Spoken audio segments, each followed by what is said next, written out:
específico del lago Narague hay ciertas historias, ciertos procesos que no hacen tan fácil el proceso de la interculturalidad, pensando que es una interacción equitativa, porque en este caso la interacción no ha sido tan equitativa entre los pueblos originarios que habitan la cuenca del lago y algunas decisiones que ha tomado el Estado de Chile, principalmente a partir del siglo XIX.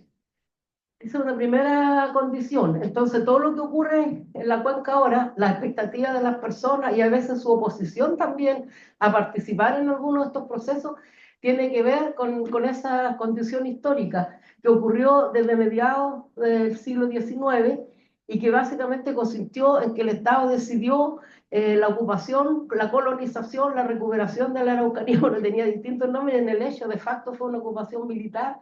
Y ahí tenemos una imagen, por ejemplo, que se ve un plano de la provincia de Arauco ya totalmente dividido en departamentos y por lo tanto sometido a la estructura y los poderes de decisión eh, a nivel nacional. Acá tenemos unas imágenes de la cuenca y también decir que este es el área de estudio que nosotros teníamos, ahí está el lago Lanagua, y algunas cosas que sí son importantes y que todavía tienen efecto cuando uno planifica y trabaja con las personas, es que la política de colonización y ocupación de la Araucanía tuvo varias expresiones, pero territorialmente las más relevantes fueron la fundación de ciudades, se construyeron infraestructura. Bueno, me estaba viendo los proyectos, ¿no es cierto?, que presentaron Yabel y Leo en ahora en la tarde. También esto fue bien también importante, que fue declarar tierras para uso fiscal y buscar agentes de la colonización para repartir las tierras, y las comunidades fueron reducidas a pequeños espacios. Entonces ocurrió todo ese despojo de las tierras y eso es una realidad que todavía está presente y no se puede obviar y sale siempre en las conversaciones. Entonces aquí tenemos algunas imágenes que demuestran también cómo se ve desde la mirada cultural. Estamos hablando de interculturalidad, ellos tienen otras, eh, podríamos decir, perspectivas sobre el futuro cultural y qué se entiende por cultura. Entonces, la expansión del Estado hacia la Araucanía, en el fondo fue una acción de guerra, y de hecho vinieron militares a llevarlo a cabo. El Cornelio Saavedra era militar.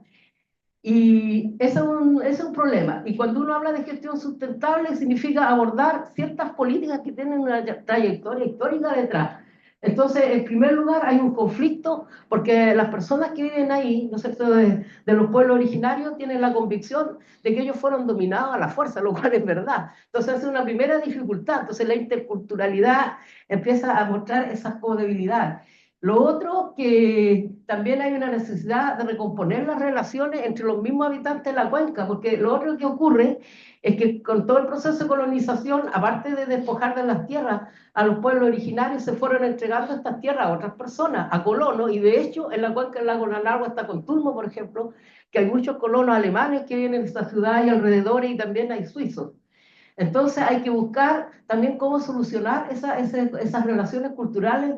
Lo otro, el proceso de resignificación territorial y la valoración de sitios que para ellos son importantes, pero a lo mejor nosotros lo vemos de otra manera. Y también hay una violencia rural, incluso dentro de los mismos habitantes de la cuenca hay miradas distintas de cómo enfrentar y solucionar. Algunos están más dispuestos a conversar y otros realmente quieren la restitución de las tierras como cuestión prioritaria. Y para completar todo este aliño, ¿no es cierto?, complejo, hay una actividad forestal muy potente, extractiva, que ocupa gran parte de la cuenca, y ahí tenemos algunas consecuencias de aquello. Bueno, aquí tenemos la ubicación del lago Lanagua, está en la provincia de Arauco, en la comuna de Cañete. Si quieres, pásala, es bien importante, son de los lagos cordilleranos, junto con el Yeuyeu y otros. Nosotros hicimos un estudio bastante profundo de todas las condiciones territoriales, desde la perspectiva histórica, demográfica, social, etcétera, pero un tema que igual nos importó, y porque a las personas también era relevante, era todo lo que son los elementos de la naturaleza que están presentes, y básicamente consisten en bosque nativo, que es poco, pero el poco, pues justamente por eso también es valioso, y también el agua, que no solo es la laguna o el lago Lanargo, sino que también son los humedales y otros pequeños cuerpos de agua, porque para los lasquenches o mapuches que viven ahí, el agua, o sea, la importancia no es por el tamaño, no vale más una laguna porque es grande que un pequeño lago, o sea, todo tiene importancia porque todos cumplen funciones ecosistémicas. Bueno, aquí hay otras informaciones donde están los ecosistemas terrestres, por ejemplo, y los lugares que son hábitats de fauna. Hay varias especies interesantes, fauna terrestre, marina, anfibio. Y esta otra imagen que igual es interesante porque este es un tema que sale en todas las conversaciones que se refiere a la propiedad. Ahora justo no funciona. Pero solamente mostrar un pequeño detalle. Aquí, este gran espacio son propiedades forestales. Observen el tamaño de eso, comparado, por ejemplo, con las propiedades acá, que son súper pequeñas, y este es el Valle de Licura, donde están localizadas gran parte de las comunidades las gentes. Aquí hay otra imagen que muestra también los conflictos relacionados con la propiedad de la tierra, que son algunos lugares que estos son trabajos que se han hecho por las personas. Por ejemplo, todos estos son los lugares donde hay demandas de tierras pendientes. Hay otros lugares, por ejemplo, que existen los títulos de Merced, que son los rojos. Hay otros lugares que la CONADE ya está en proceso de compra o que se han ido entregando, pero estos son pequeños avances en todo el tema de la propiedad. Bueno, algunos datos de la cuenca: es una cuenca importante, una superficie de 31,9 hectáreas. Dentro de la cuenca, el 22,4 es de uso agrícola, el 25 es de bosque nativo, el 52 son plantaciones forestales. Entonces ahí se ve rápidamente el predominio de este uso por sobre todos los demás. Y bueno, en la imagen también se veía, ya pero no importa, se veía cómo las explotaciones forestales van generando unos daños enormes, arrojando sedimentos al lago, por ejemplo, pero además obstruyendo los barrios de los canales, que son súper importantes para la agricultura. No solamente una cuestión estética de daño al paisaje, sino que cambian y van afectando a los ecosistemas. Nosotros en el trabajo, en conjunto con las personas técnicos, pero también con las comunidades locales, identificamos varios objetos de conservación, cosas que interesaba mantener o mejorar. Bueno, los ecosistemas boscosos, sobre todo los que están en categorías de conservación, por ejemplo, que están en peligro crítico, pero también los elementos del sistema hídrico, bosque ribereño, los humedales y también los ecosistemas lacustres, los bordes lagos. Aquí tenemos algunas imágenes de cómo se distribuyen algunos objetos de conservación, básicamente los humedales. Hay varios allá, pero lo más importante para las personas son los humedales, propiamente tal, que el menor y los trayectos, que son como las vertientes, las corrientes de agua menores. Ya, el plan de gestión también incluye reconocimiento de los objetos, podríamos decir, de valor cultural, como son dos tipos básicamente, que son los suelos arables, que para ellos son súper importantes porque es parte de su vitalidad, digamos, de su vida, y también los sitios arqueológicos y de significación cultural. Aquí hay una imagen que muestra cómo se distribuyen, de acuerdo a lo que también conversamos con las personas que viven en la cuenca, los lugares que para ellos tienen significación cultural, y algunos que son también sitios culturales, más básicamente sitios históricos que están en ese sector más cerca de la comuna de Contulmo. El proyecto tenía como dos grandes objetivos. Uno era manejar algunos ecosistemas que son relevantes en conjunto con las ideas que tenía la comunidad al respecto, y lo otro también proponer uso sustentable a futuro. Entonces, un objetivo, por ejemplo, era restaurar la biodiversidad, y esta es una zona donde hay un estero que aquí se extraía tierra, ¿no es cierto? Había extracción de árido y pasaban camiones. Entonces, claro, las personas que vienen ahí, las comunidades ya no dejan pasar y se está en proceso de recuperación de su edad. Bueno, también restaurar zonas de bosque nativo. Aquí hay lugares donde se han llevado a cabo algunas acciones de restauración en conjunto con la comunidad residente.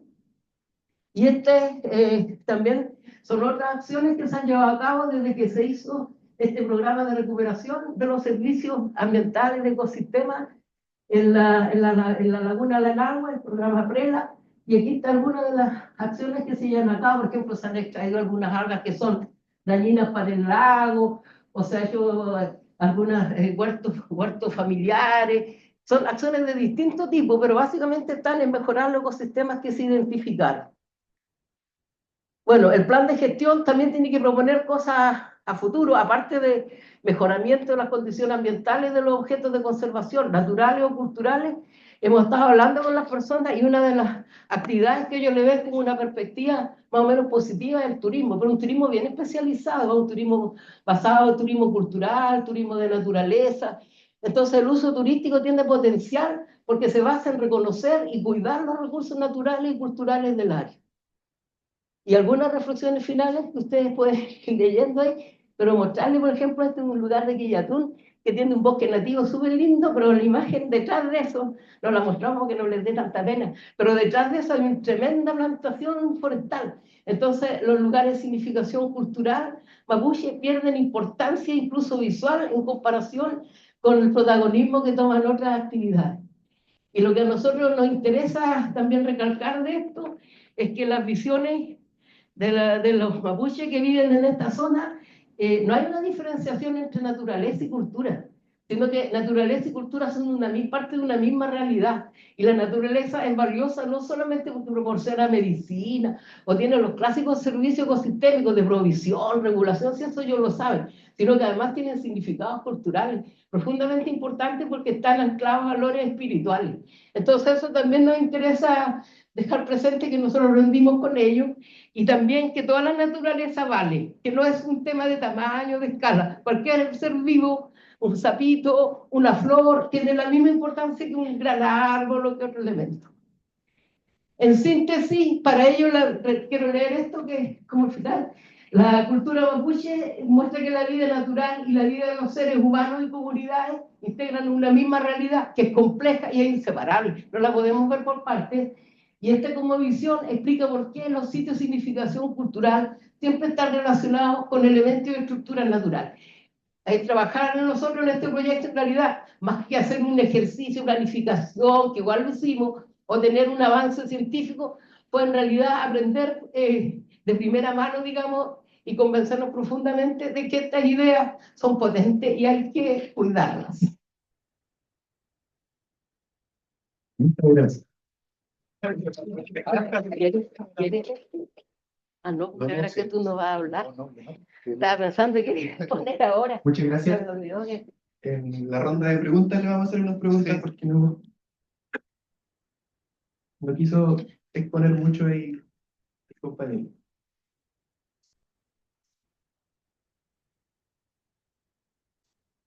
Invitamos a Matías Estival con su presentación Servicios de Salud, Enfoque Intercultural y Contextos Urbanos.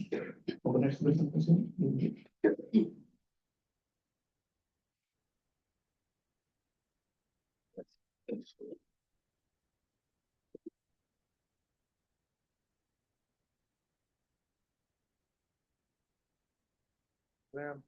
Sí. ¿Se escucha? Sí. Ah, perfecto. Ahí está. Bueno, buenas tardes.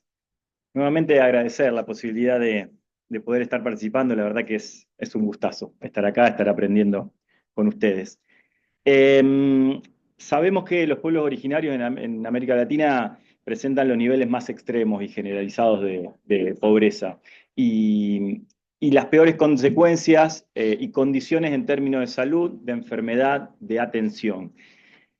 El perfil epidemiológico, digamos, de estas poblaciones, obviamente que tiene que ver con esa huella histórica de que estamos hablando desde la mañana y con sus actuales condiciones de vida. Entonces, en este marco y con el propósito de poder aportar a los debates sobre las condiciones de acceso de estas poblaciones a los servicios de salud, voy a presentar una investigación antropológica cuyo objetivo fue describir y analizar los procesos de atención de las poblaciones COM de la ciudad de Rosario y su relación con los servicios públicos en un contexto urbano. Y esto lo hago desde un enfoque etnográfico y relacional. Esto quiere decir que, por un lado, trabajé sobre las trayectorias de atención de los propios grupos domésticos COM, como también desde los puntos de vista y experiencia de los equipos de salud que los atendían, digamos, ¿no? Déjenme tomar un par de minutitos para contextualizar un poco la investigación y sobre todo para ayudar a desarmar algunos imaginarios que hay vinculados a la Argentina. En Argentina actualmente viven 1.300.000 personas que pertenecen a un pueblo originario, estos son datos del censo 2022, y representa casi el 3% de la población total. Obviamente que esto, según la provincia, ese porcentaje se va modificando. En el caso del pueblo com, históricamente, voy a ir medio rapidito y algunas cosas las sobrevuelo, después si algo no se entiende me lo dicen. En el caso del pueblo com, históricamente habitó la región de Gran Chaco, y en el marco de procesos migratorios que se inician en la década del 60, del 70, en el marco de las crisis de las economías regionales, de la crisis del algodón, empieza a haber distintas oleadas migratorias sucesivas. La década del 80 fue clave en la visibilidad del pueblo com en la ciudad de Rosario a partir de inundaciones que se generan, y esto continuó en la década del 90 y principio del 2000 en el marco de la llamada expansión de la frontera agraria para impulsar el cultivo principalmente de soja. Y en ese marco se configuraron 4 grandes asentamientos en la ciudad de Rosario, que como les decía tiene 1 millón de habitantes. No hay cifras desagregadas sobre la población de pueblos originarios en Rosario. Algunos datos municipales hablan de 7.000, 8.000 personas, las propias organizaciones hablan de 12.000, 15.000. Digo, más allá de la discusión numérica, la presencia indígena en la ciudad es indiscutida. En el marco de esta investigación, también aclarar que, voy a ir más rapidito, lo que pudimos ir identificando es, por un lado, descentrar el papel totalizador que se le suele dar al sistema de salud para explicar los problemas de salud y poder contextualizarlo en la utilización de distintos recursos terapéuticos que utiliza la propia comunidad. Menciono algunos: el curador tradicional denominado Piojonac, los recursos terapéuticos religiosos, que esto está vinculado específicamente a iglesias pentecostales, evangélicas, indígenas, que es algo muy particular ahí de la región, prácticas de autoatención, ahí incluimos la farmacopea com, y la utilización también de servicios biomédicos. Entonces, esta utilización de recursos terapéuticos se da en forma sucesiva, simultánea, complementaria, pero siempre en el marco de relaciones de hegemonía y subalternidad, digamos, ¿no? Y por otro lado, lo que identificamos por parte de los equipos es un notorio desconocimiento del universo de significados otorgados por estas poblaciones a los recursos terapéuticos utilizados. También al desconocimiento sobre las implicancias y las encrucijadas que crea la pobreza y la desigualdad en las decisiones terapéuticas. Y veíamos como una fuerte visión homogeneizante del pueblo com, ¿no? Que obviamente obstaculiza la idea de lo dinámico, cambiante y complejo de estos procesos asistenciales, y además termina cayendo muchas veces en la estereotipación, en la esencialización, etc. Entonces, en el marco de estas condiciones de vida, veíamos que los problemas de salud se instalan, se expresan y se reproducen en ciertos núcleos de tensión, en las relaciones interétnicas, pero también en las relaciones intraétnicas, en las relaciones de clase, género y generacionales, y atravesados por procesos de discriminación y estigmatización. Leía un trabajo de Matthew y de Dante donde hablaban de zonas de contactos. Hoy Cintia hablaba de áreas. A mí me parece que en el caso del campo de la salud también se produce algo. Pensaba más en el concepto de Cardoso de Oliveira de fricción interétnica, introduciendo el conflicto, ¿no? Ahí en el marco, o también en el campo de la salud, de intermedicalidad, como esas zonas, digamos, de negociación, de disputa entre distintos modos de entender la salud. Y comparto algunas reflexiones, digamos, para el debate, que surgen también de acompañar y ver cómo se creó un centro de salud dentro de las mismas comunidades. Me olvidé de decir que en todos estos asentamientos hay centros de salud adentro. Los problemas de acceso al sistema de salud no tienen que ver con cuestiones geográficas, sino con los conflictos y las tensiones que surgen en los procesos asistenciales, y estos conflictos son tanto reconocidos como por los grupos, por la comunidad com, como por los equipos donde se atienden, ¿no? Entonces, una de las cuestiones que me parecía importante hablar, la pregunta era que nos hacían y nos proponían para el panel, de qué forma las estrategias de planificación reproducen en mecanismos de colonización. Bueno, estos mecanismos se expresan en distintas dimensiones y en distintos niveles. Algunos son más evidentes, otros son más sutiles. Hay algunos evidentes, como el actual gobierno nacional argentino, permítanme decir, que directamente plantea el retorno a un país colonial, digamos, ¿no? De la idea de un país directamente colonial. Pero daría para otro seminario el análisis de eso. Y por razones de tiempo me va a gustar, digamos, por lo menos plantear una cuestión que se ve representada de un modo más bien subterráneo, y me refiero a las lógicas subyacentes que están presentes en estos mecanismos. Me refiero, en el caso de salud y en el caso de la interculturalidad, a políticas, programas, propuestas que están estructuradas en base a un deber ser. ¿Me explico? Concebida como lógica de soluciones y no de análisis de los problemas.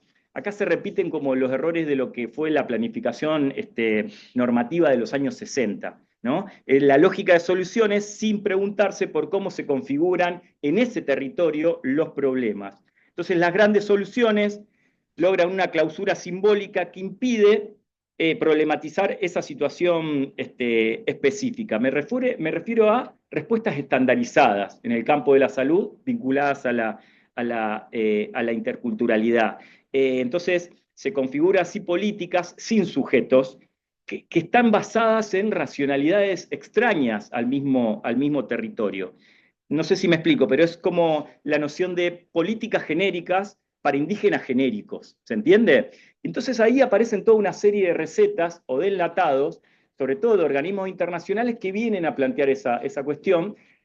Y podríamos mencionar un montón. La figura de los agentes sanitarios indígenas, por ejemplo, en la región donde yo estoy, aparece con mucha fuerza. Otras experiencias vinculadas a juntar distintas medicinas dentro de un servicio. No estoy hablando mal de esto. Lo que digo es, esas respuestas tienen que ser pensadas en función de cómo se configuran los problemas locales. Porque sabemos que lo que puede funcionar en un territorio, lo mismo en otro lugar no. Entonces, desde ahí vuelve a aparecer esta política del deber ser que ignora la naturaleza del campo, sus agentes y sus capitales. Entonces, uno de los problemas es cómo se construye el problema. Sobre salud y territorio también voy a mencionar algo. Y otra de las cuestiones que creo que hay que problematizar son todos los lugares comunes que existen vinculados a la interculturalidad. Y me voy a detener en uno que es infaltable, que es el campeón de los lugares comunes, que es el de la participación. No hay política, programa que no mencione la participación. Obviamente que uno está de acuerdo. Ahora, ¿entendemos todos lo mismo por participar? Entonces ahí retomo algunas preguntas que me parece que pueden llegar a ayudar al menos desmenuzar y ver las intenciones y los intereses a través, digamos, que se configuran los espacios de participación. ¿Participación social para qué? ¿Qué se entiende por participar? Si todos entendemos lo mismo. Si es un medio o es un fin. A veces parece que hacemos un tallercito y ya está, con eso está. Es decir, bueno, ¿cuáles son los intereses que están ahí atrás? ¿Para qué sirve un espacio de participación? ¿Para quién sirve? A veces sirve más para los que vienen de afuera que para las propias comunidades. ¿Qué se produce en un espacio de participación y qué se reproduce? Porque hay espacios de participación que pueden reproducir lógicas coloniales, ¿no? Digo esto para pensar también cuál es el lugar que se le da a las comunidades en el marco de los espacios participativos. A veces como mano de obra, a veces como audiencia solamente, ¿no? Como recurso, o si son sujetos activos en la toma de decisiones. ¿Quiénes definen cuáles son los temas prioritarios que se tienen que trabajar? Si son los agentes de afuera, o cómo se construye la agenda local de problemas, por ejemplo. ¿Quiénes definen, en definitiva, las reglas de juego y, sobre todo, las tomas de decisiones en el caso de los espacios participativos? Y nos podemos meter con los presupuestos, quiénes diseñan los presupuestos, quiénes diseñan incluso los mecanismos de evaluación. En definitiva, la pregunta es cómo se distribuye el poder en un espacio de participación, quiénes son los invitados a la mesa y quiénes no están. Por otro lado, creo que en el marco, y ahí retomando la pregunta sobre si las propuestas, es posible propuestas interculturales a partir de conocimiento y de experiencia de contraplanificación comunitaria, creo que es indispensable al momento de pensar la interculturalidad, y retomando lo que traía la compañera recién, analizar las relaciones de poder, que implica también interpelar ciertas premisas, vacíos y supuestos que operan, en este caso en el sistema de salud, y que interpele las anteojeras etnocéntricas al momento de empezar al otro, que quebrante las historias de subestimación. Los equipos de salud están abarrotados de subestimación sobre las poblaciones con las que trabaja, y reconocer y desandar las desigualdades. En este marco de estrategias también nos podemos preguntar, y en el marco de estrategias de planificación, ¿dónde poner la punta del compás? ¿Acá también se dice compás? Sí, bueno, ¿dónde se pone la punta del compás para planificar? Porque en el campo de la salud, históricamente se lo puso en el hospital, y a partir del hospital se pensaron los centros de salud y después las comunidades. Hubo un giro que se descentró y se puso en los centros de salud. Por supuesto que la punta del compás desde estas perspectivas tiene que ser puesto en la misma población, porque desde esta perspectiva, toda propuesta en salud dirigida a pueblos originarios debe partir y contener sus representaciones prácticas, sus definiciones, sus propios modos de problematizar y definir cursos de acción, considerándolos desde una perspectiva histórica y política. Y también hay una cuestión que es central para incluir en la discusión, que tiene que ver con salud y territorio, ¿no? Como para pensar una lógica más integral. Estamos en el tiempo. Déjenme decir una cosita más sobre el desencadenar procesos. Mario Testa es un gran referente de la salud colectiva latinoamericana, que falleció la semana pasada, desgraciadamente. A la hora de pensar la transformación de la realidad, la transformación de las instituciones, de las políticas públicas, Mario decía, no se trata solo de fijar nuevas normas, sino de desencadenar procesos. Si alguien le preguntara a Testa para qué desencadenar procesos, Spinelli reconstruye y dice, para construir nuevos actores sociales que intervengan en el juego, ¿no? En el campo de disputa. Y si se volviera a insistir para qué construir nuevos actores sociales, la respuesta sería para instalar nuevos temas de discusión en la agenda del Estado y con la agenda pública. Por último, y para terminar, a mi entender, uno de los desafíos que nos moviliza es cómo pensar políticas universales. Acá estoy pensando en derecho al acceso a la salud desde una lógica integral para todos, para todas las poblaciones, pero que aloje las singularidades culturales. Y en este sentido quería terminar con una frase que me parece que nos ayuda a pensarlo, que de Boaventura Sousa Santos, que plantea que tenemos derecho a ser iguales cuando las diferencias nos inferiorizan, y a ser distintos cuando la igualdad nos descaracteriza. Muchas gracias.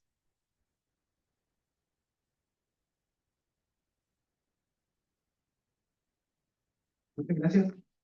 Le damos el pase a nuestra siguiente ponencia, Casa de Acogidas para Personas de Pueblos Originarios, producto de lejanía de atención de salud del Hospital Guillermo Benavente de Lisset Villamar.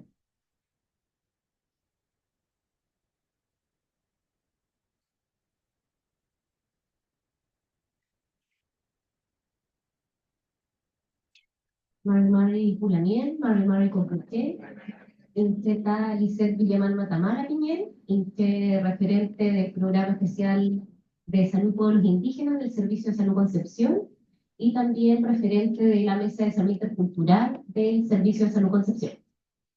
Buenas tardes a todas y a todos. Mi nombre es Lisset Villamar Matamala y soy referente del programa PESPI del Servicio de Salud Concepción. Y también trabajo con la Mesa de Salud Intercultural. Y yo les voy a contar un poquito de la casa de acogida. No es una historia muy bonita, tengo que decirlo, de antemano, porque no hemos logrado aún obtenerla, pero sí la idea es poder contarles lo que se ha estado haciendo con las organizaciones de acá de nuestro territorio. Bueno, primero vamos a contextualizar un poquito. En salud nosotros tenemos muchísimas normas antiguas y no tanto sobre la salud intercultural. ¿Ya? Y esto es por nombrar lo más importante para nosotros como servicio, porque también hay otras ligadas a medio ambiente que están dentro de la normativa.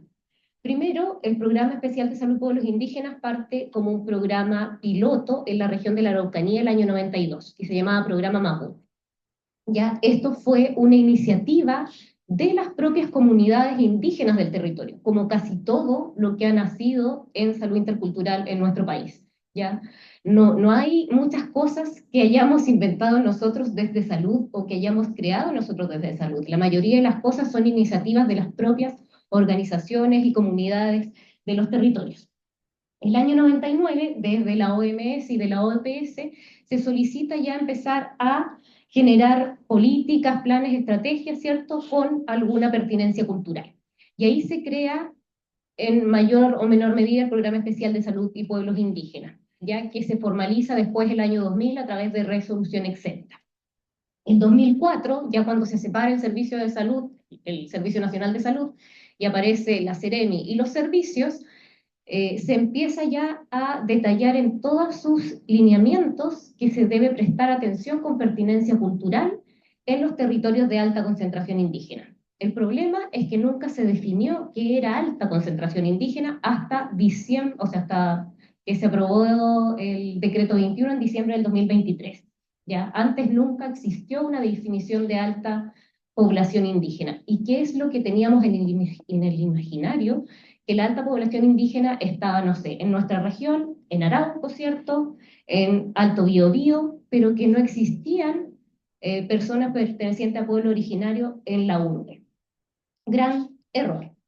Después tenemos, ¿cierto?, la Ley de Autoridad Sanitaria, Reglamento Orgánico del MinSal y de los Servicios de Salud, donde también señala lo mismo, generar estrategias, ¿cierto?, para mejorar la atención y tener pertinencia cultural a los pueblos originarios.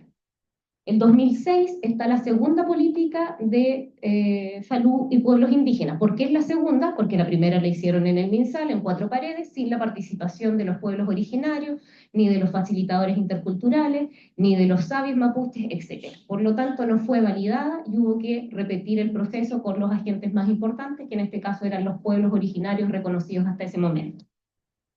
Después tenemos la norma administrativa número 16, que esta es súper importante porque gran parte de lo que tenemos del decreto 21 de diciembre del 2023 está detallado ahí.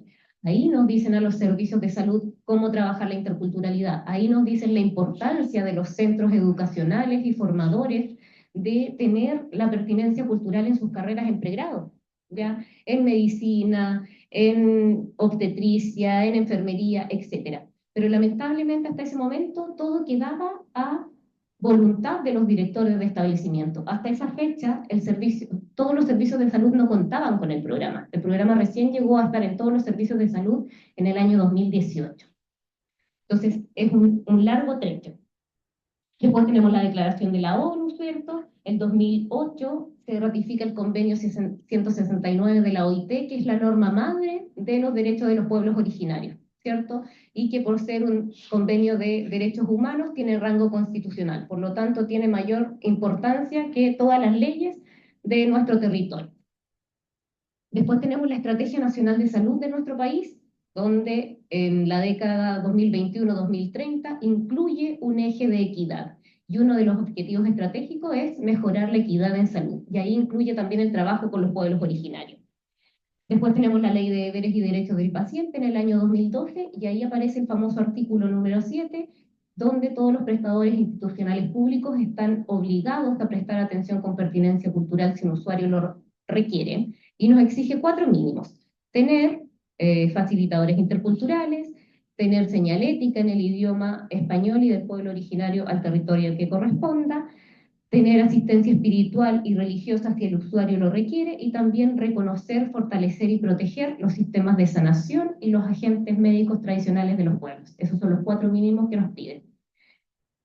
Como no sabíamos cómo hacerlo, se hizo un proceso de consulta indígena para poder crear este reglamento. Y este reglamento, o esta propuesta de reglamento se trabajó desde el año 2013 al año 2017, ya donde trabajaron todos los pueblos reconocidos en el país a través de un proceso que fue primero por organización, después comunal, provincial, regional, nacional, y se llegó a un acuerdo que se firmó en abril del 2017, pero recién este reglamento fue aprobado en diciembre del 2023, como ustedes pueden ver. Y ya desde diciembre estamos trabajando, ¿cierto?, para que todos los establecimientos de salud de nuestro país solo prestadores institucionales públicos, que esa es una gran diferencia con la Ley de Deberes y Derechos del Paciente, que es para todos los establecimientos, ya sean públicos o privados, puedan otorgar esta atención de salud con pertinencia cultural. ¿Qué es lo que nos pasa? Que la pertinencia, como alguien dijo por ahí, siempre es vista desde el nivel estatal. Entonces, para ellos, ¿qué es la pertinencia cultural? Es tener señalética, es tener facilitadores, ¿cierto? Es tener la participación que contaba recién acá el expositor anterior. Nosotros la participación la tenemos. Tenemos una instancia de participación indígena que fue creada el año 2014 con 12 organizaciones del territorio, ahora ya van 16, y ellos tenían, o su misión principal es, ¿cierto?, asesorar al Servicio de Salud Concepción en la interculturalidad, dar a conocer las necesidades de las organizaciones, y sin duda la más sentida siempre ha sido la casa de acogida. Pero eso va de la mano siempre con un estudio sociodemográfico y epidemiológico de la población en nuestro territorio. ¿Por qué? Porque lamentablemente no tenemos números válidos en salud que nos digan cuánta gente nosotros atendemos, dónde los atendemos, de qué se nos enferman, de qué se mueren, ¿ya? Esta, para variar, fue una solicitud desde los propios pueblos originarios, ya no fue algo que se nos ocurrió a nosotros. Y de ahí empezamos una peregrinación, como llamamos nosotros, para ir gestionando esta casa, y nos hemos juntado con todos los directores de servicios de salud Concepción que han pasado desde el año 2014 en adelante, con todos los seremis de salud de la región del Biobío, con los seremis de bienes nacionales, con los seremis de vivienda y urbanismo, con el Servicio Local de Educación Pública en Dalian Sur. Ustedes se preguntarán por qué con ellos. Porque ellos, como son administradores de colegios, acá atrás en Chacabuco había un colegio que no estaba siendo utilizado, que era un internado, y que nosotros lo queríamos reparar en el fondo para poder habilitar una casa de acogida. También hay que señalar que nosotros con la Mesa de Salud Intercultural generamos un convenio, donde nosotros les entregamos a ellos cierta cantidad de recursos para que desarrollen un plan de trabajo y que esté asociado a las orientaciones técnicas del programa. Y ellos siempre le han dicho al servicio que están dispuestos a utilizar todo ese dinero en la implementación de la casa.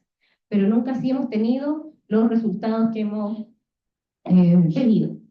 También estuvimos en reuniones con la delegación presidencial, con el arzobispado de Concepción, que en algún momento logramos, ellos tenían una casa de acogida llamada Betania, que está súper cerca del hospital regional, y logramos tener 2 dormitorios destinados para familias mapuche.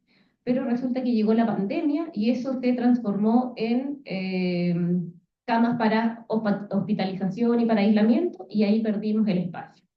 Fuimos a conversar también con el monseñor Chomalí en ese tiempo para ver si había algún otro espacio que nos pudiera ceder, y también nos fue mal.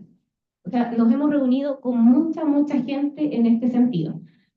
Datos estadísticos no les voy a entregar, porque no quiero generar falsas expectativas. Nosotros tenemos un subregistro en la variable perteneciente a pueblos indígenas.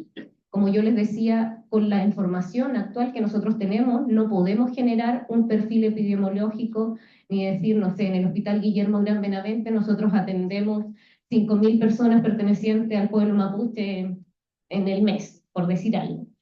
Los registros están errados en cuanto a los pueblos. En un momento nosotros llegamos a tener 21.000 aymarás en el hospital traumatológico. Acá en la DAS de Concepción, en Salud Municipal, ellos usan otro sistema informático que es el AVIS. Tenían más de 1.700 yaganes el año pasado, que son más que los censados a nivel nacional. Y no existe un cruce tampoco con otros servicios públicos como Registro Civil, como FONASA u otra entidad. En realidad tampoco coloqué aquí a CONADI porque tampoco es un ente validado por las organizaciones, por lo tanto nosotros tampoco tenemos tanta vinculación con ellos por respeto a la gente con los que trabajamos. Y tampoco existe un sistema único informático en salud a nivel nacional, que eso también nos complejiza muchísimo las atenciones, porque no es posible ver, por ejemplo, una ficha clínica desde Arauco o de Biobío, que son las provincias de donde más recibimos derivaciones, para poder hacer una calidad, dar una continuidad de atención y también una calidad en la atención, ¿ya? Bueno, eso es un poquito la cantidad de población que nosotros tenemos en la jurisdicción del Servicio de Salud Concepción en nuestras 8 comunas. Son bastante más de las que piensan en Santiago. Yo quería decir que, bueno, que hay una inequidad desde la distribución ministerial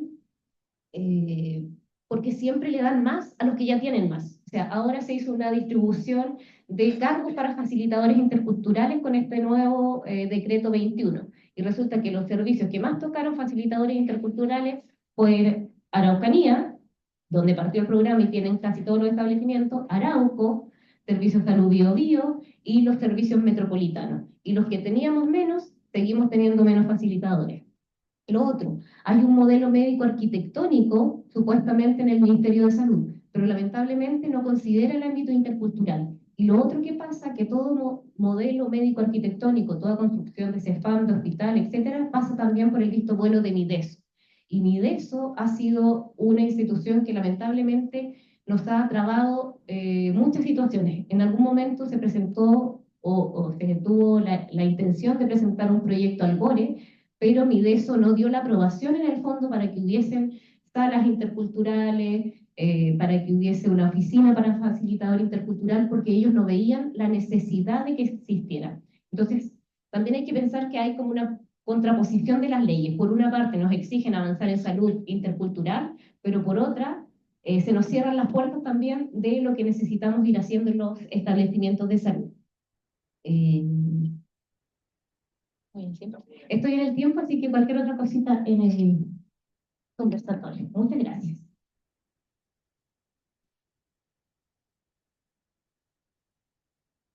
Y pasamos a nuestra última ponencia de Iboneides Batista. ¿Estás ahí, Iboneides? Sí, buenas tardes. Ya, voy a dejar de compartir para que compartas pantalla tú. ¿Yo comparto o tú compartes? No, usted, por favor. Sí, Ya, tienes 10 minutos ok, para la presentación. Muchas gracias. sí. ¿Ya miras? Sí. Sí, ya se ve. Puede iniciar. Buenas tardes a todos. Mi trabajo, mi investigación trata de la pérdida de identidad de los pescadores artesanales ante el avance del capitalismo. Yo soy Iboneides Amaral, soy doctoranda de la Universidad Federal de Mato Grosso, en Brasil. La pesca articula una red de significados que se entrelazan con la cultura local y la vida cotidiana. Forma parte del patrimonio sociocultural y familiar, con tradiciones heredadas de pueblos afros e Disculpa. indígenas. Perdón, ¿podría ampliar tu presentación, por favor? Está como minimizada. ¿Cómo? Si podrías poner en pantalla completa tu PPT, por favor. Ah, sí, claro. Ya, aquí. ¿Ahora? Gracias, sí. Perfecto. Tranquilo. Transforma a los ribereños en seres sociales, políticos y culturales, integrándolos a la comunidad, el medio ambiente y la cultura. Sin embargo, los pescadores acá en Brasil se convirtiendo en comunidades invisibles, a menudo sin voz y sin representación política. La investigación ocurre en la ciudad de Rosario Oeste, con una población estimada en 15.453 habitantes. Está localizada a 120 kilómetros de la capital, en el estado de Mato Grosso. El estado de Mato Grosso cuenta con más de 16.000 pescadores registrados, además de personas que pescan de manera informal en los ríos.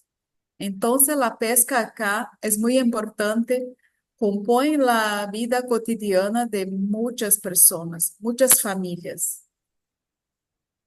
La pesca es una práctica que se extiende por poblaciones tradicionales, se ha desarrollado desde hace varios siglos y en los ríos de la región, siendo el río Cuiabá el más notable, con una longitud de 828 kilómetros, cruzando varias ciudades y abasteciendo a 13 municipios del estado de Mato Grosso.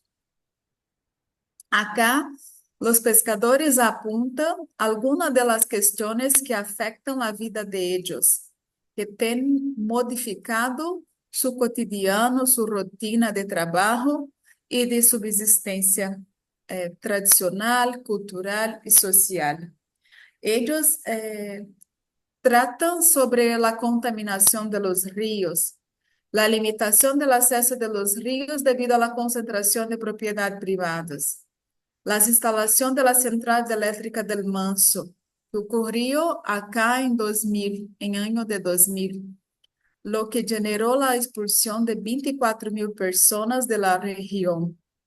También se cuestiona el turismo pesquero, la pesca depredadora y actualmente el gobierno del estado crió la ley estatal 12.197, Transporte Cero, que prohíbe la pesca por 5 años en todo el estado.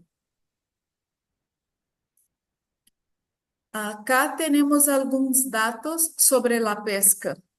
Existen más de 1 millón de pescadores profesionales. De este total, 504 son mujeres. En Rosario Oeste hay 380 pescadores registrados, 245 hombres y 135 mujeres, siendo la representación femenina 35% de la comunidad.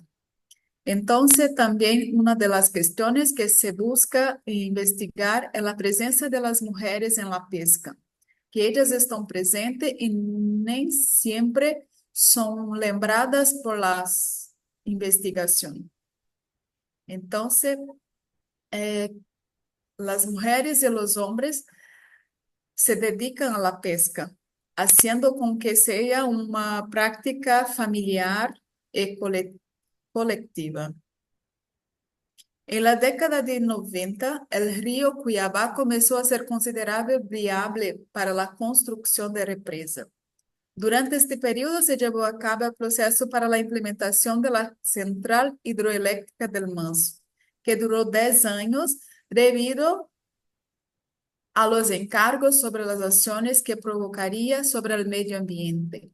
Con varias modificaciones al proyecto, en 1999 se permitió la obra y desde sus inicios cambió el paisaje local, la vida cotidiana de las familias que vivían cerca del río.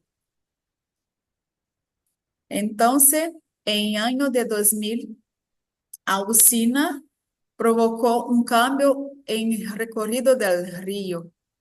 El traslado de familias de la región y la reducción de la oferta de pescado, haciendo que la pesca sea cada vez menos rentable, al caer la productividad por los impactos ambientales causados.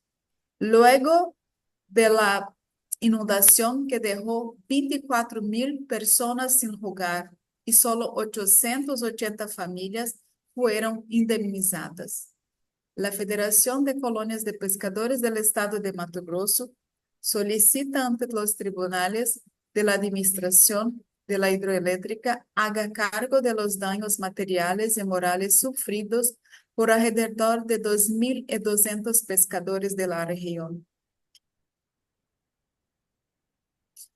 Entonces, observa que las circunstancias actuales de los pescadores artesanales son reflejos de la violencia simbólica y estructural ante acciones dirigidas al consumo exacerbado de recursos naturales extraídos de las comunidades, la contaminación y la falta de acciones públicas en ríos, mares y lagunas, hace que los pescadores sean cada vez más vulnerables a las enfermedades, falta de educación y calidad de vida.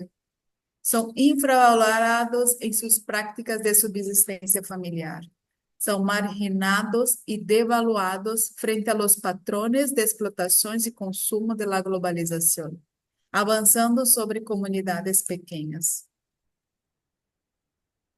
Los pescadores y las pescadoras artesanales de Brasil experimentan falta de apoyo gubernamental y devastación del territorio. protagonizan un proceso de resistencia ancestral por sus derechos y el acceso al sustento, conformado por pueblos tradicionales y afrodescendientes. En el país, la pesca no solo es una actividad de subsistencia, sino que forma parte del patrimonio cultural. Então, observa-se que o Estado parece ausente em garantizar o pleno exercício da cidadania e em promover a pesca artesanal. Sectores que adolecem por falta de apoio institucional.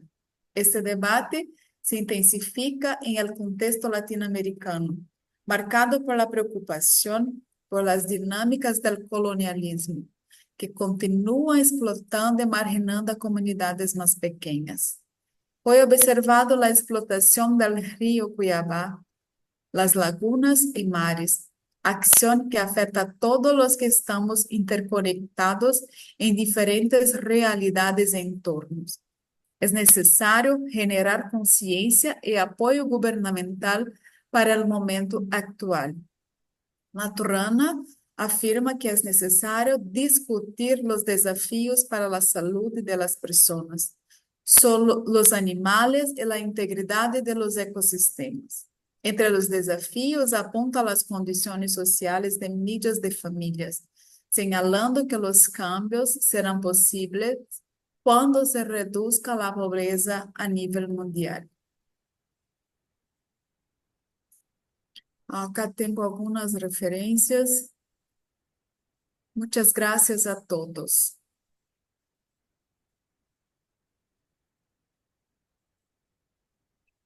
Muchas gracias. Voy a invitar a los ponentes ahora a tomar asiento aquí adelante, por favor. Voy a traer una silla extra. ¿Cómo somos tres? Ella no. Ella. No, porque no va a pasar. No, él. Ah, va a pasar él, no. Ah, ya, entonces estamos bien. Ah, ya, entonces estamos perfecto.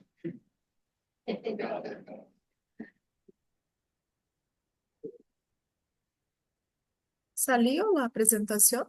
Sí, todo correcto. Ah. Ahora vamos a dar paso a la etapa de preguntas cruzadas entre los ponentes y luego de eso, si queda algún espacio, preguntas que el público le haga a cada uno de los ponentes de acá presente.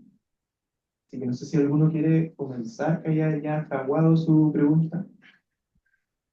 ¿No? ¿Ninguno? Voy a empezar yo. Vamos a empezar con el público. Sí, muchas gracias a todas y todos por las presentaciones. Mi pregunta específicamente va en la vida de las compañeras y compañeros que expusieron sobre salud intercultural. Y bueno, está el caso de Chile, como sus antecedentes, algo expusiste, el caso de Argentina, ¿no? Pues muestran sí, variaciones bastante grandes también en cuanto al nivel del tipo de política pues, que se implementa, una más a nivel regional, sí, te entendí, y esto estamos hablando ya es una ley a nivel nacional. Y mi pregunta va en el sentido, ¿qué tanto estos programas o estas políticas en este caso pueden tener una incidencia más fuerte en cuanto a la concepción del territorio y la territorialidad de los indígenas, teniendo en cuenta que pues, la medicina tradicional, la medicina indígena, pues se basa directamente en el uso de esas plantas, de esas raíces, de esos animales, de esos espacios sagrados pues, que ellos tienen en su territorio. Y de esa manera, pues digamos que concebir la salud intercultural creía que no es solo llevar a las machis al box del hospital, sino que está ahí toda una concepción territorial y de manejo del espacio y de reconocimiento de derechos sobre esos territorios, ¿no? Y quizá pues ahí podremos ir hilando más fuertemente en cuanto a, ok, ¿cómo estamos de reconocimiento de derechos de territorios de esos pueblos originarios que están trabajando estos programas, en este caso ustedes dos, pues de política de salud intercultural? Gracias.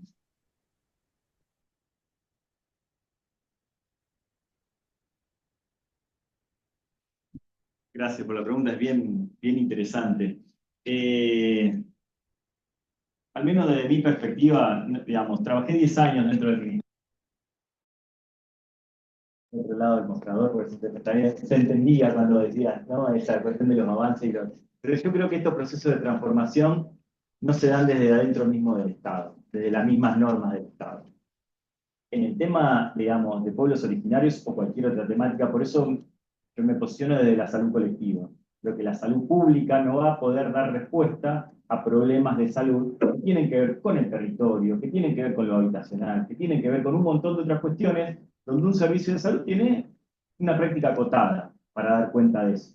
Entonces, para mí una de las claves tiene que ver con cómo, digamos, cómo se construye poder también desde afuera del Estado y desde las organizaciones, y cómo a veces se puede jugar a la par, porque la modificación del Estado, insisto, por más que uno desde adentro empuje, requiere que las propias organizaciones vayan modificando. ¿Sí?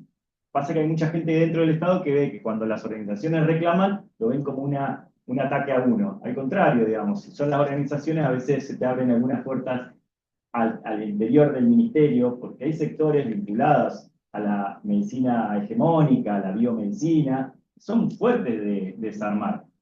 La compañera traía el caso de los datos. En salud se trabaja con datos epidemiológicos cuando uno puede dar cuenta de una brecha, de un problema específico, faltar de datos epidemiológicos, pueden generar otra cosa. Sin datos, a pesar de que la realidad es evidente. Bueno, ¿cómo trabajamos eso? Entonces, a mi entender, digo, no tengo la respuesta a tu pregunta, pero sí sé que es construyendo poder. No, digamos, es por ahí donde uno va viendo. Y después, cómo construir interculturalidad en contextos urbanos, en un barrio o en un tercer nivel, la verdad es que a mí es una cuestión que no me preocupa tanto, porque ahí la respuesta de la misma gente tiene mucha claridad. Y si nos equivocamos todos juntos. ¿Entiendes? Si la construcción realmente es conjunta, bueno, intentamos por acá y pudimos, y vamos por allá y vamos por acá, pero a mi entender la clave tiene que ver, por eso traía lo de desencadenar procesos. Generar, digo, que desencadenar procesos que construyan poder para disputar. No, al menos desde mi perspectiva no le encuentro otra manera. También tengo que decir que renuncié al Ministerio de Salud.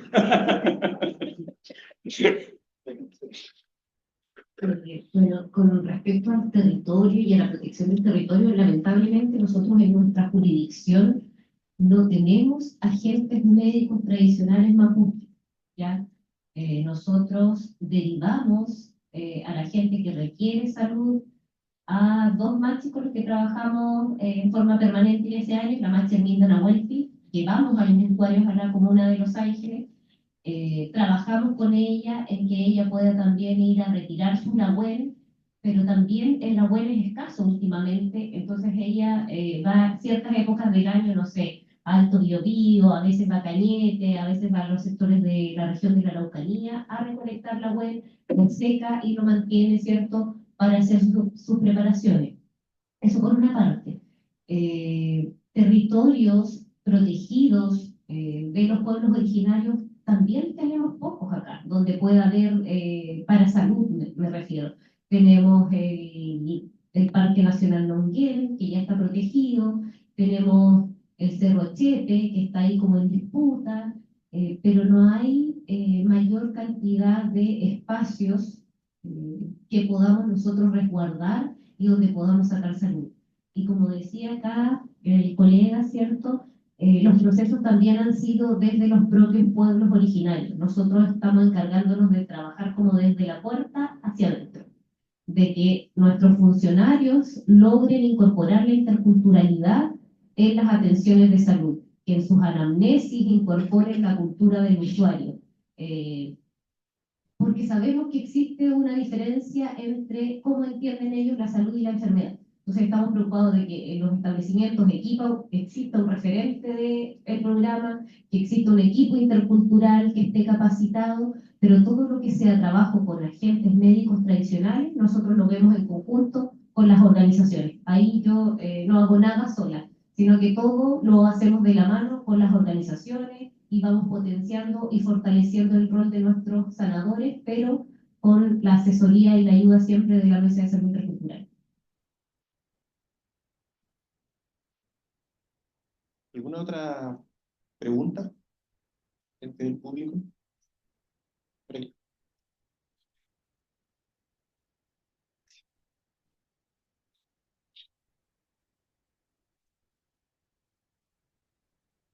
Buenas tardes. Anicet, primero te agradezco un montón la presentación porque en realidad me ilustraste respecto al estado de avance que tenemos como país en materia de salud intercultural. Yo realmente no tenía idea los avances, por lo menos jurídicos, que se habían dado en el tiempo. Para mí era totalmente desconocido, así que creo que es un avance importante de todas maneras. Pero qué decepción lo de la casa de acogida, ¿no?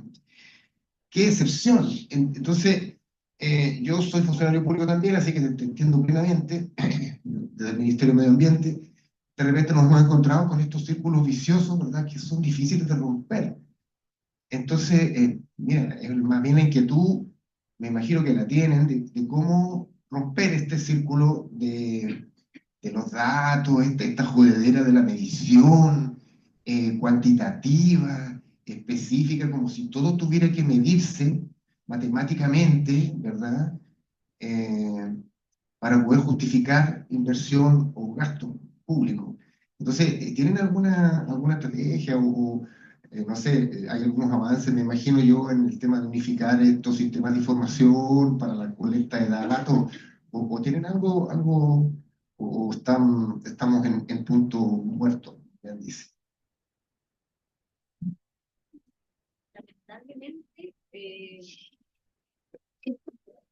Lamentablemente hemos tenido avances. En algún momento, 2018 por ahí, con el director de Servicio de Salud y Seremi de Salud, que eran amigos políticamente, por decirlo así, se unieron para sacar esta casa de acogida. Hubo cambio de gobierno y quedamos en cero. Entonces nos ha pasado eso en varias oportunidades, que hay gente que logramos motivar, que tuvimos al equipo de arquitectura del servicio trabajando en un proyecto, pero finalmente hubo cambio de gobierno y se bajan las instancias.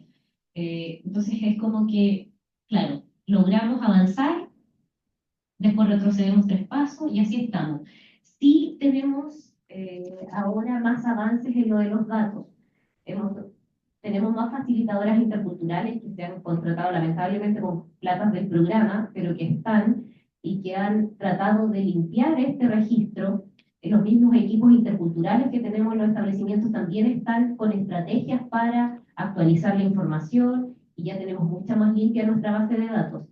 Y las organizaciones son incansables, o sea, aunque les cierren las puertas una y mil veces, con el nuevo Seremi que llegue, con el nuevo director de servicio, con el nuevo director de bienes nacionales, siempre vamos, y yo creo que al final vamos a sacarlo por cansancio.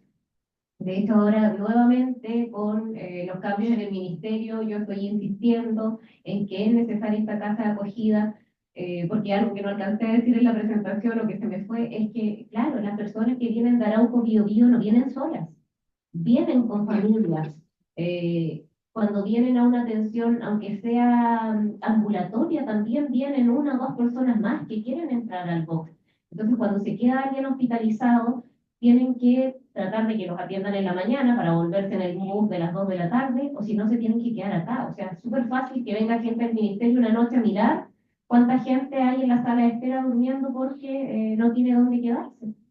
Y eso significa, claro, aparte del alojamiento, la alimentación, entonces influye bastante en la salud que entregamos el no tener una casa de acogida. Entonces yo creo que vamos a tener que ir a la pelea nuevamente con todos los cambios, porque han habido muchos cambios internos en el ministerio, con la gente que ha llegado y ahora tomarnos del decreto, porque el decreto también dice que tenemos que dar continuidad a esta atención, y parte de esta continuidad de atención también es cómo está el usuario y la familia en todo este intermedio, ¿cierto?, de que se está atendiendo acá en el hospital regional o en el traumatológico también, que también somos el centro de especialidad del sur de Chile.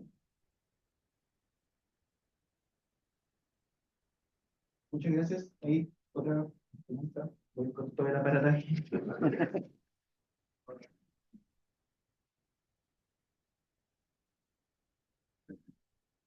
Gracias, Diego.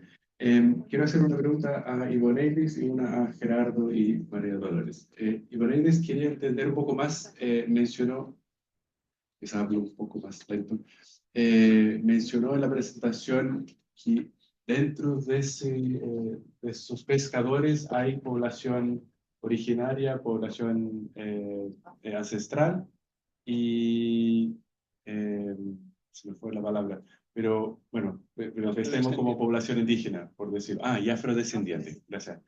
Quería solamente que nos explicara un poco más, quedé con ganas de entender más cómo se relacionan con la pesca, cómo aparecen, cómo participan de estas demandas o de la situación, la dificultad en torno a la pesca, por un lado. Y Gerardo y María Dolores, quería entender un poco más, hablaron de este estudio, ¿cierto?, sobre la región, pero no quería entender en qué, un poco más desde la planificación, como en qué aquí lleva el estudio.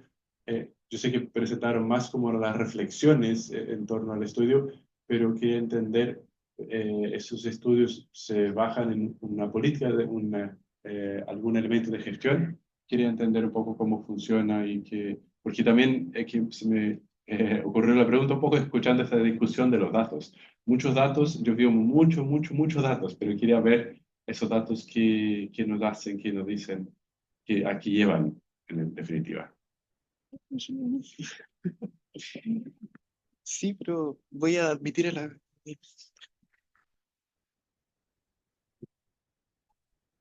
Ah, en la sala de espera.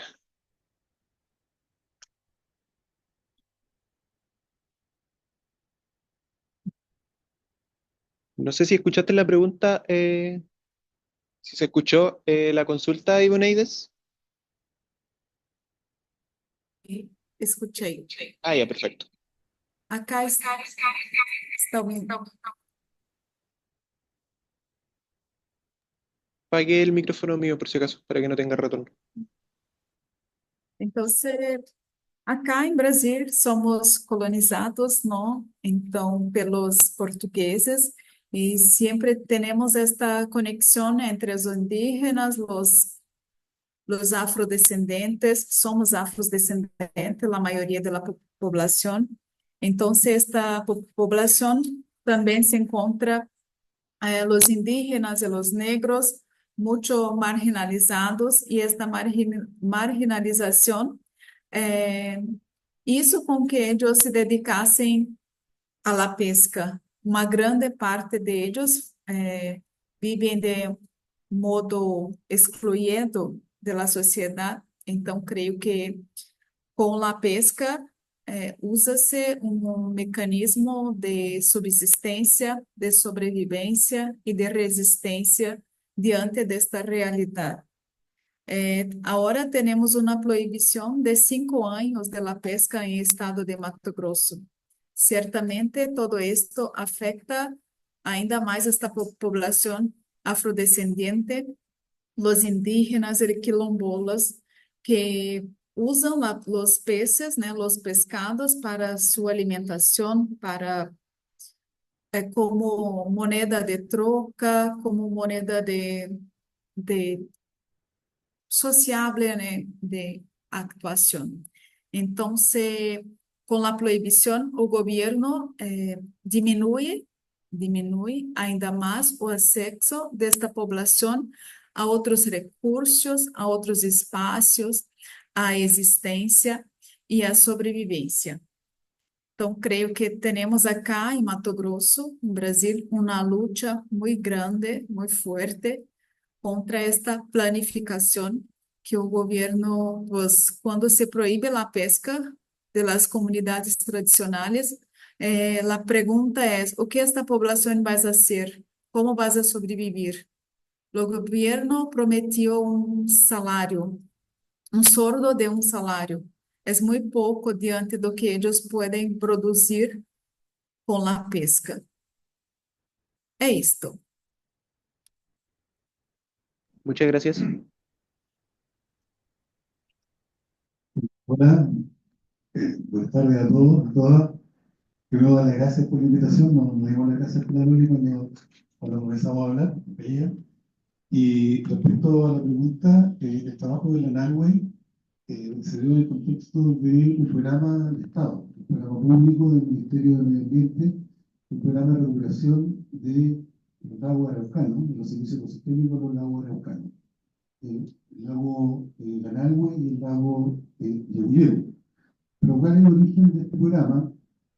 De lo que recuerdo del programa, ¿cierto? Su objetivo está sostener e incrementar la competitividad de estos territorios, que tienen o son un destino turístico importante para todos los actores sociales que viven, ¿cierto? Y habitan en la cuenca, incluyendo en ello, ¿cierto? A las comunidades, las quenches del Valle de Licura y comunidades del lago Yauyeu que realizan actividades turísticas de intereses especiales asociados a sus valores culturales y a la naturaleza que hay en los lugares.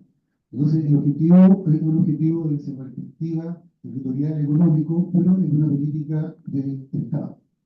Es el origen que tiene este trabajo, que era elaborar una herramienta de planificación para el territorio de la cuenca, tratando de articular los diferentes intereses de los actores de la cuenca. Entre ellos, ¿cierto?, las comunidades rurales, indígenas, no indígenas, colonos de origen peruano suizo, como explicaba María Dolores, pero en el contexto de una política antigua, ¿cierto?, que un poco ha definido las reglas de lo que es posible y no es posible hacer en ese territorio. Entonces, el plan de herramienta tiene limitaciones evidentes. Y lo que nos hemos dado cuenta a través del tiempo y experiencia, es que hay algunos actores sociales que comienzan a co-gobernar los territorios junto con el Estado. Tienen más peso que el Estado, tienen más peso que una política pública, tienen más peso que un municipio. Y como yo me refiero a empresas forestales, y los acuerdos que se han establecido para mejorar algunas prácticas de uso, de actividad, de acercamiento, han sido entre los propios actores. El Estado prácticamente ha estado ausente en estos compromisos o en estos acuerdos. El lago de Lanalhue, por ejemplo, en la cuenca de Lanalhue, en el Valle de Licura, que María Dolores mostraba con extracción de árido, fue la comunidad la que interpeló, ¿cierto?, a la empresa para evitar, y fueron movilizaciones sociales de 5 años, de dirigentes de la comunidad, para impedir, ¿cierto?, la degradación de todos los cursos de agua. Ese estudio que mostraba la ley en algún momento tuvo poco. Y se dio conocen el verbo que se usa en la ensalada. Pero el verbo era como un indicador de calidad de agua. Y un cangrejo chiquitano, ¿cierto?, que también estaba enseñando. Por todas esas cosas desaparecieron. Entonces, yo creo que hay limitaciones evidentes que surgen de estas condiciones estructurales en las cuales los pueblos originarios, el caso de los mapuches, un pueblo derrotado, un pueblo vencido, debe, ¿cierto?, articularse forzadamente, ¿cierto?, a la política del Estado. Y no son poco margen, no hay muy poco margen a través de la historia. En algunos gobiernos más que otros. Sino, ¿por qué, ¿cierto?, todo el tema indígena estaba en Santiago, lejos de donde históricamente estaba en mapuche, en el grupo de ¿cierto?, de la forma de pero bueno, ese es un aspecto que se nombró en la mañana, se nombraba hoy, ¿cierto?, el tema estructural. Y estamos como bien, un sistema económico, político, y tan liberal como el chileno, probablemente no liberal. Entonces, los personas se van ocupando y la disputa de poder también se va resolviendo en el momento. Hoy en día los procesos permanentes, ocurren permanentemente en el territorio. Y no a resolver las propias políticas del Estado, que vienen siendo asistencialistas o de discriminación positiva, ahora la posibilidad de muchas comunidades de muchos pueblos, inclusive de las propias relaciones con las empresas forestales. Hay más de 1.800 comunidades mapuche que tienen vínculos con los sectores o con el trabajo de establecimiento en el campo. Muchos plantean que eso es estratégico, también puede, ¿cierto? Pero eso es posible dentro del marco que actualmente tenemos. Entonces, el Lanalhue refleja en parte esta realidad. El estudio que es compleja, tampoco tenemos todas las respuestas, tenemos muy buenos amigos, de hecho siempre vamos nuestro empeño, ¿cierto?, Javier Licura, que es presidente de la Asociación Indígena de Turismo Indígena de Chile. Ellos tienen una respuesta fuerte el desarrollo basado en sus atributos culturales, una apuesta increíble, ¿cierto? Porque están preocupados por todo lo que ocurre y por lo que la gente decía acá, 2 pasos adelante y 3 pasos hacia atrás, ¿cierto? Eso un poco a la pregunta. Y lo otro, el tema de la medicina, cortito, porque quería hacer un comentario, que yo creo que todos estos temas ahora están en distintos tipos de público y de audiencia. Acá en la universidad hay un grupo del cual yo participo con otras personas de la Facultad de Medicina que están trabajando en el campo mapuche y en el uso del presente. Entonces, el FANCO, en la presentación de la presenta del ciclo de significación cultural, tiene también tremendo significado. Y no de cualquier modo o de cualquier sitio, depende del territorio. Pero es algo que se está tratando. Esto es algo que se está incorporando con yo busco, ¿cierto?, en el hospital de Cañete, ¿cierto?, con el tema del parto. Y creo, por último, ¿cierto?, que todos los territorios tienen su lógica y su propia dinámica, y piensa que donde hay más población y más capacidad de ocupar espacio, hay avances más significativos. Aprovechando que dijo lo de la placenta, no está solo en el hospital de Cañete. De hecho, en Cañete lamentablemente no están haciendo parto en este momento y el Servicio de Salud Arauco solo está haciendo parto en el hospital de Curanilahue. También ahí por decisiones directivas. Pero la entrega de placenta, hay una norma técnica desde el año 2016 donde cualquier mujer puede solicitar su placenta en el momento del parto, independiente para lo que lo requiera. Si bien partió como una iniciativa de los pueblos originarios del Hospital de Curanilahue, también surgieron otras voces de mujeres que querían para hacer batidos, para hacer cosméticos, etcétera, y hay una norma ya que obliga a todos los establecimientos de salud del país, desde el 2016 en adelante, a entregar la placenta. Eso. Bueno, y déjenme también contar que hay experiencia también en ciertos hospitales públicos, en uno particularmente en la ciudad de Rosario, vinculado también a prácticas parecidas, pero sí también advertir cómo, y voy a hablar del caso, digamos, que conozco de allá de Argentina, cómo a veces se fetichizan ciertas prácticas, se circunscriben a la entrega de la placenta, pero no se analiza en términos interculturales todo un proceso de atención, desde el primer control hasta los primeros cuidados. ¿Me explico? Entonces, a veces, por las experiencias que tuve compañeros, se incorporan, lo cual es valorable, pero se termina como circunscribiendo y dice, le di la placenta, ya está, soy intercultural. ¿Se entiende? Cuando en realidad no se modificó nada. Por eso digo la cuestión de interpelar también, y hay mucho trabajo para hacer para dentro de los equipos, digamos, ¿no? De cómo interpelar historias de subestimación y también de, bueno, pensar que un proceso de atención se inicia desde mucho antes, ¿no? Y no solo se recorta a esa instancia.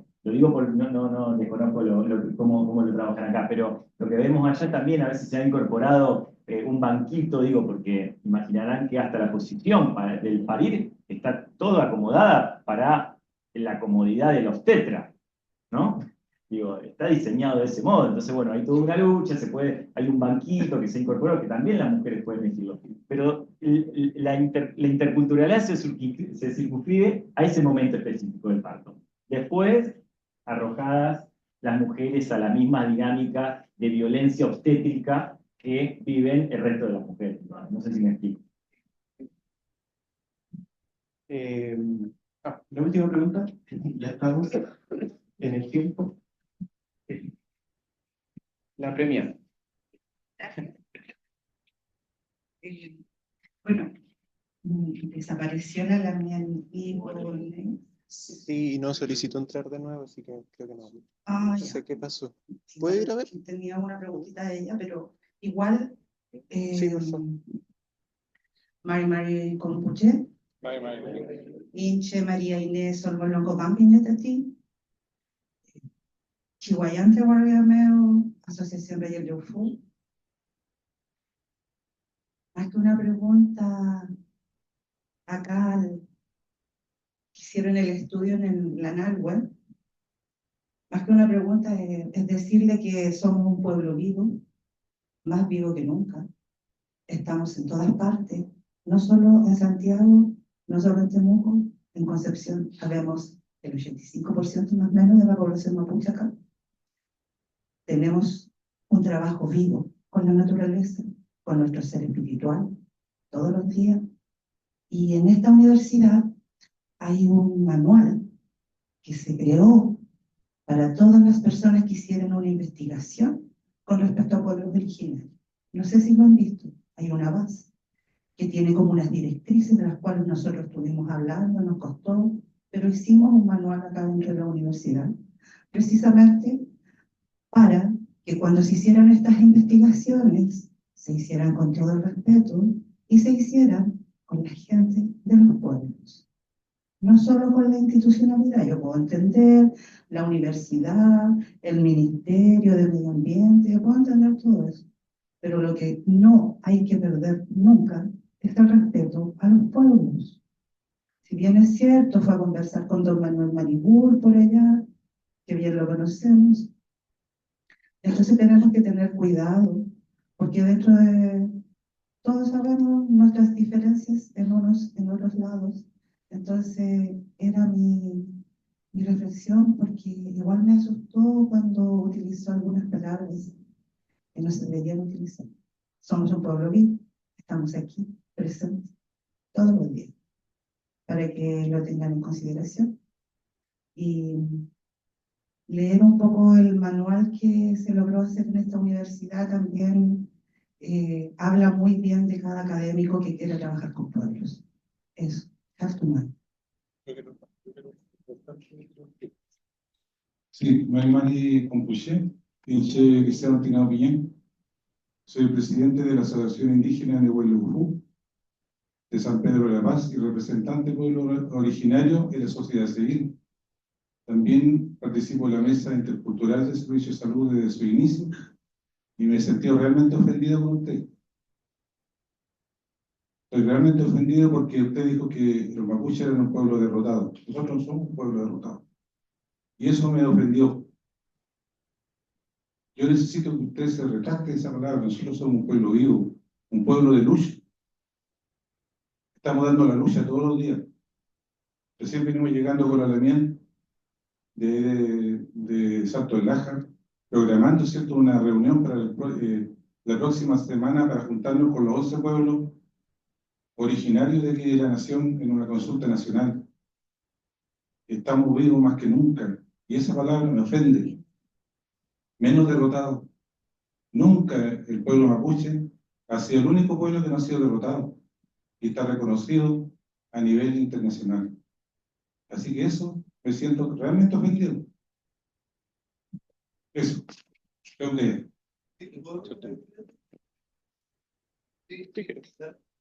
Primero, ha sido necesario decir la palabra otra, ¿cierto? Pero no de quizás la entendió, sonó de otro modo, probablemente. Pero a lo que yo me refiero a que el Estado de Chile, ¿cierto?, a través de una guerra, como se explicó, se ha dicho durante todo el día de hoy, sometió o venció, ¿cierto? Fue un acto de violencia en contra, ¿cierto?, del pueblo mapuche. Está reconocido en la historia y la historiografía y en todos los relatos de los territorios. A eso, ¿cierto?, yo me refería no, ¿cierto?, a un pueblo que no tiene vida, a un pueblo que no está presente, a un pueblo, ¿cierto?, que no tiene energía. No, por supuesto que a eso jamás lo voy a entender de esa manera. Lo otro es que nosotros, siempre que trabajamos con comunidades, no solamente en la Nalhue, en otros lugares que hemos hecho trabajo a través de la Universidad de Concepción, siempre hemos trabajado con respeto y siempre a través de las organizaciones tradicionales que las propias comunidades tienen. Jamás hemos hecho algo, ¿cierto?, por tanto, el respeto o una manera en la cual, ¿cierto?, podamos ser cuestionados en nuestro trabajo. Así que le puedo decir, ¿cierto?, que fue simplemente un problema de la palabra que usé de derrota, pero de ninguna manera es el mismo, ¿cierto?, ni de lo que nosotros hemos, ¿cierto?, trabajado ya durante muchos años. Y por último, ¿cierto?, y a propósito del mismo plan, para que se entienda esto un poco más, nosotros trabajamos con prácticamente todas las comunidades del Valle de Vitacura y con algunas comunidades de Uyui. Se trabajó en distintos tipos de actividades y se realizaban algunas propuestas de bastante interés como el acceso a los sitios de significación cultural, que actualmente están ligados en muchos lugares a las comunidades. es imposible acceder a estos sitios. Es la pregunta que se hacía antes. ¿Ya? Pero le reitero, ¿cierto? Nuestro total respeto hacia, ¿cierto?, la cultura mapuche, por supuesto, y todos los pueblos originarios del país y la diversidad.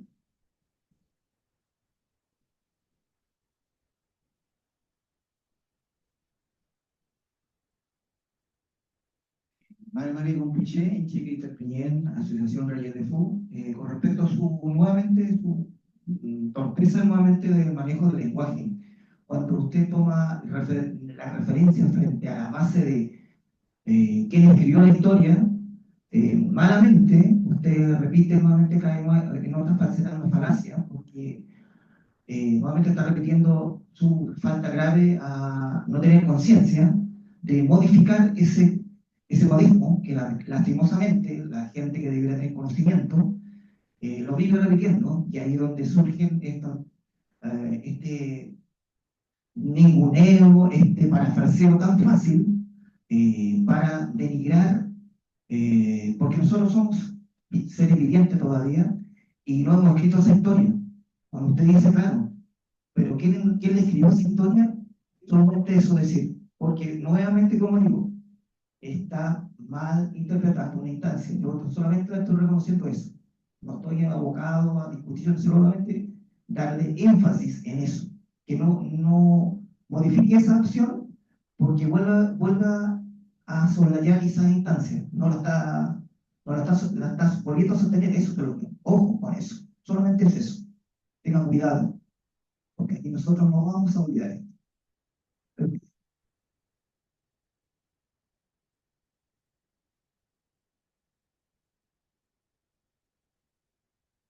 Bueno, Marico Puché, Inche Aramis, Cabañas Somos Piñén, Chaleo Fuma Pumeo, Feliz Tugum, Huele Mulea, Chihuayantu, Guagameo, Inca Chilca Tufinienta, Inche.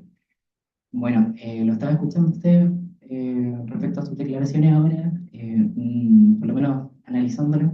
Soy estudiante de Derecho.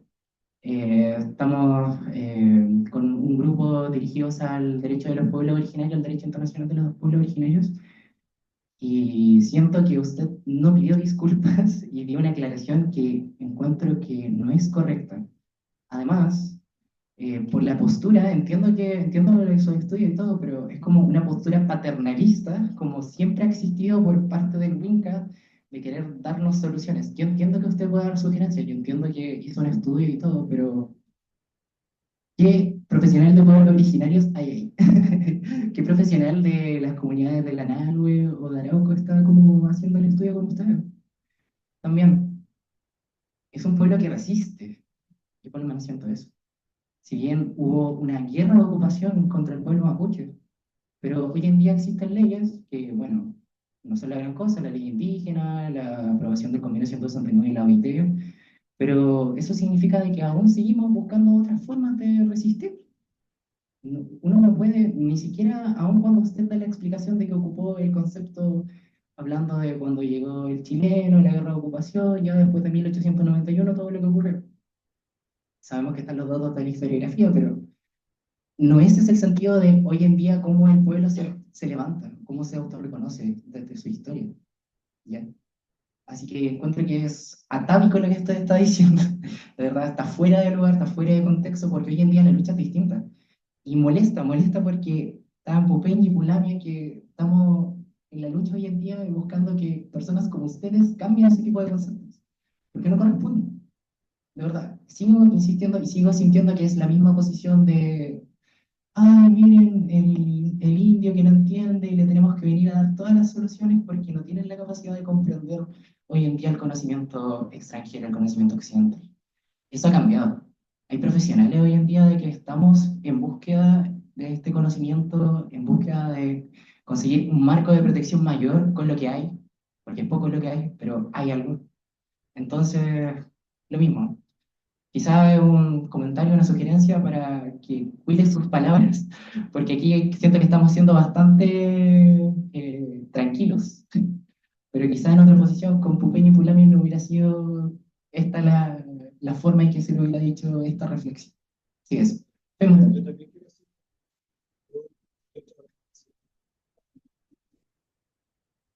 Hemos hemos apostado en harto trabajo, apoyado a muchas comunidades, siempre sí ha sido bajo el alero del Estado y los programas del Estado, eso sí lo puedo reconocer. Tampoco investigando en categorías científicas, tampoco, pero apoyando comunidades como el Alto Biobío, tratando de causar conflictos, apoyando procesos de recuperación de tierra, ¿cierto? No es la primera vez también que recibo críticas, porque se ha malinterpretado y se han dicho las cosas de la manera más correcta frente a representantes de comunidades, ¿cierto? Eso también lo entiendo. Pero siempre hemos actuado con ese respeto, ¿cierto? En diferentes tipos de actividades. Inclusive siendo partidario también de los propios mecanismos, lo que dices tú muy bien, de la resistencia de los pueblos en Chile, ¿cierto? Denunciando muchas cosas también que han ocurrido, apoyando la recuperación de tierra de pérdida de títulos de liceo en la provincia de Arauco a partir del proceso de reforma agraria, apoyando a las comunidades, no imponiendo nuestras propias categorías, e inclusive muchas veces también en discordia o en disputa con el propio Estado, ¿cierto? Que define estas políticas de corte asistencialista hacia el mundo o hacia la población de comunidades. Entonces, yo creo, no quiero que se malinterprete para nada, ¿cierto? Nuestro rol a través de la universidad y del Centro de Ciencias Ambientales EULA Chile, porque esto lo estamos trabajando en esto hace más de, como te decía yo, 25 años. Y siempre en los territorios tratamos de ser absolutamente cuidadosos con lo que hacemos, con quiénes conversamos, cuáles son los mensajes, ¿cierto? ¿Qué nos dicen las personas? Entonces, yo creo que esa ha sido nuestra forma de trabajo permanente. Y reitero las disculpas si se sintieron, ¿cierto?, ofendidos con esas palabras.